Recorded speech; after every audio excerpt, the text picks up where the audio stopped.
மகாவிஷ்ணுவின் முதல் அவதாரமான மச்ச அவதாரத்தின் அற்புத கதையை கேட்கப் போகிறோம்.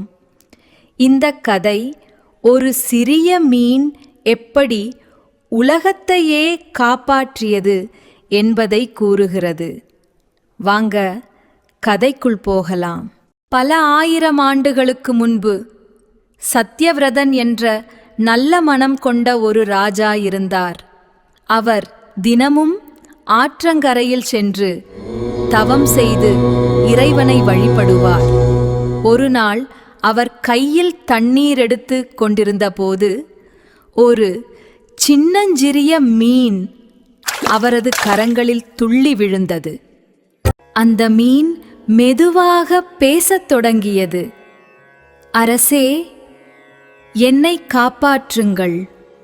பெரிய மீன்கள் என்னை தின்றுவிடும்.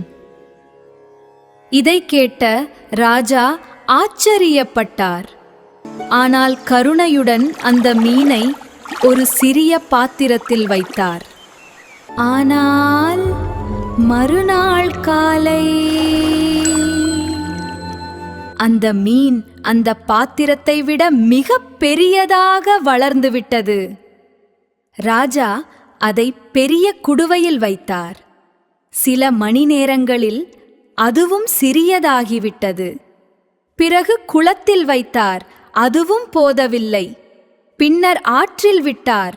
ஆனால் மீன் தொடர்ந்து வளர்ந்தது. அப்போது ராஜா புரிந்து கொண்டார், இது சாதாரண மீன் அல்ல. அவர் கைகளை கூப்பிக் கேட்டார், நீர் யார்? அந்த மீன் பிரகாசமாக ஒளிர்ந்தது.